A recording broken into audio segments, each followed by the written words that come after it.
So the answer is he got lucky.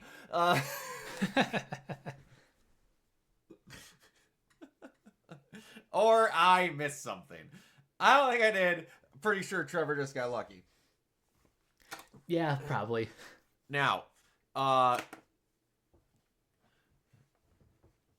thought that in a scene coming up that when they had the guy with the 88 versions of the sunglasses, that is me going back to creating cosplays because I've only done characters in Devil May Cry that wear very specific leather gloves that I could, like, out of my brain, looked at every expensive pair of leather gloves, couldn't find it, and then ended up finding stupid $12 pairs that were the perfect examples of each one that I looked for after looking through all this shit.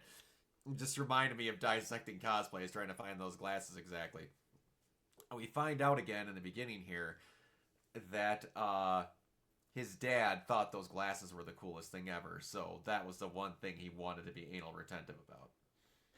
Yeah, I love the flashbacks we get with Simon or Simon and his dad. Oh, I love it. I love it. Why did they take this Japanese character and give him a Creole accent pronunciation name? I don't know. That's just the way Trigger likes to do things. Gainax liked to do things at the time, and they did it at Trigger too, so it's just an Isayama thing, I guess. But, so the pacing of this episode was not even remotely what I thought it was going to be. Weirdly enough, like I forgot for a second that this was only a 30-minute episode. Yeah. It felt like it should have been like an hour, but then the episode stops at like kind of the best part. Yeah. It does, which I expected how when they got where they were going. But I love that, or going off that, Trevor again trying to get out, and when he calls, I love the entire time of the setup of the fake out of who they're going to go get. Oh yeah. And then he calls him. He's like, "I figured it out." He's like, "No, just know that I was really your friend, and I am proud of what you are." And they show that he put back on the Mandarin persona, the fake that he did the explosion. I can't believe I didn't think of that as like even like a possibility. Never in a million fucking years. And I'm like, what is he talking about? He figured it out. And then all of a sudden they're called. Oh my gosh, they're like, they believe they found bombs at the apartment and all this, and oh my gosh, that was just so good. Trevor sacrificed himself to make sure that Simon got the role that he was looking for. And then they get him in there, and they have the classic cover so that none of the public see the photos and whatever. I genuinely teared up when he's like, "Wait, how'd you find these? How close are these to the original?" He's like, "No, those are the original. I know a guy at Hollywood Crafts, and those are the glasses the dude wore in the movie." I genuinely teared up a little. It was kind of beautiful to see that. That was cool. And then when he takes off his takes off the pouch and reveals the costume. It's simple. It's Wonder Man.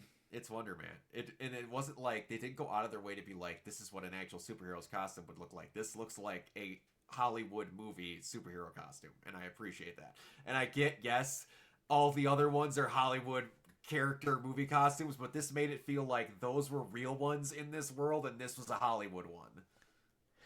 Yeah. And yet somehow it still feels like it fits within like the MCU. Oh, absolutely. I tell you, I genuinely cackled out loud harder than I thought I was going to this entire show when Joe Pantoliano took that role. Well, it was like, wait a second, who the fuck got this? They showed his face and I started dying. Forgot he was in the show, genuinely, until that shop showed up. How come I wasn't told about this Wonder Man thing? Oh, that's such a good callback. Yeah, the payoff for that was just perfect. Oh god, that was so good. That was so good. Genuinely lost my breath cackling laughing. Oh. But yeah, Anthony Allo comes out and he's giving him the same fucking spiel about real estate and all this other shit. Oh god. That was so Here's a funny. question. I know Simon's supposed to be like a good actor and everything, but did he know that he was shadowing a Department of Damage Well, Control? we're not getting there quite yet. We're not getting there quite yet. Okay. We got a little bit of stuff before we get there. We did have a really great moment with him and his brother in the movie. Yeah, like that was genuinely like heartwarming to see them actually have like a nice moment together. Eric to genuinely admit that, well, he doesn't say it, but like you feel that he genuinely admits that he was wrong. A, in how he treated Simon, and B, that he never believed in him. So seeing him there, being proud of him, and like, because he's like, that was really good. No, you were really good. And the fake out of the you get to choose whatever your next project is, and how they slow roll you into, because I like what the fuck, Chuck Eastman? Am I like, isn't that a comic writer? Or am I thinking of something wrong? Actually, that's a good question. Because that name sounds super familiar. I want to say Eastman's one of the writers, or one of the people that came up with the Ninja Turtles. No, I think that's Kevin Eastman. Is that Kevin Eastman? Okay. Chuck Eastman just sounded so familiar. But I'm gonna be really honest with you. The slow roll of him being with the family and doing whatever and all this and looking like a retiree and him never saying what he does, it's showing like it's going to be a biopic of some retired whatever army vet or something, and then he quite clearly is in my opinion, is a very good actor and knew he was doing a Department of Damage Control, because like he's got his power siphoned to the point of where he's fucking with security cameras. So he had this planned. Yeah, I figured like when he was like walking in the hallway and just like kind of zaps the cameras. Yeah, and when he fakes out the guy with the fucking karaoke line and all this set up, and having a genuine actor in one of those situations when normally it's like some superhero that has no idea what to do because they're not an actor. So it was very cool to get the go behind, or the opposite, where it's like, no, I'm an actor, I know how to fuck with people, and I know how to actually play a character, so I'm going to make you believe that, no, I sang karaoke, and I'm the dude you know, and I'm going to get through the situation. So that was really good. And I love, though, that even though he completely lied to this guy and used him to get into here with lying to him, that he dumped a giant jump sum of money in his account so he could pay for his wife's medical bills and all that so he could retire. It shows he's a good listener too, because Yeah, he was. Now that I think about it, he's taking the lessons he learned from Kathy Fieldman. he is. Kathy Fieldman, exactly. Everything he learned from Trevor and Kathy he put into this. It was very, very good. And then you get the most superhero-y part of the entire thing. This is a dead serious show.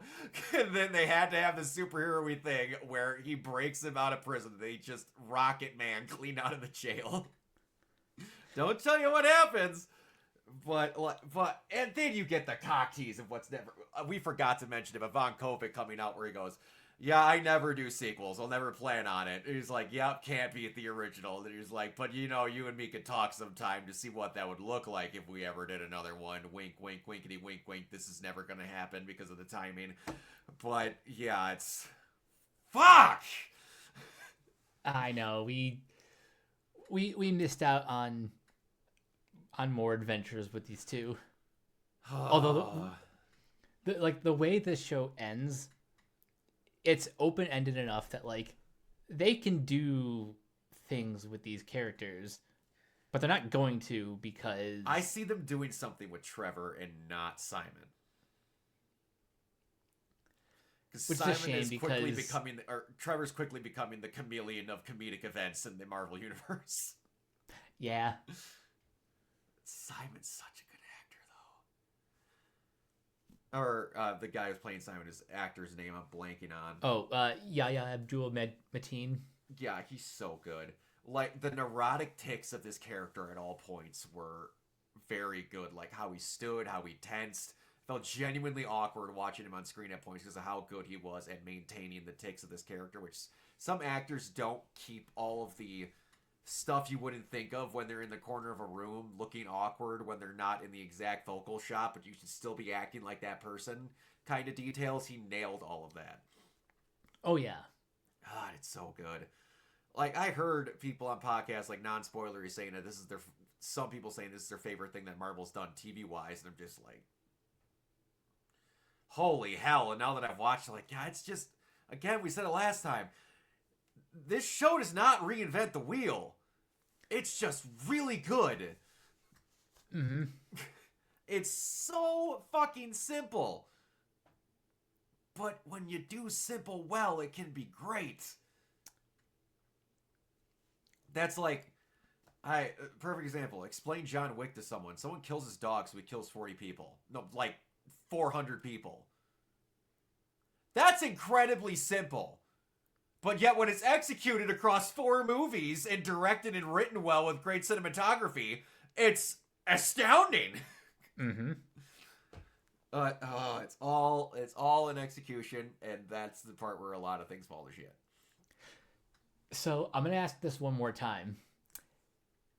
Do you think the show could have been released weekly? After the first 3 episodes were dumped in one shot.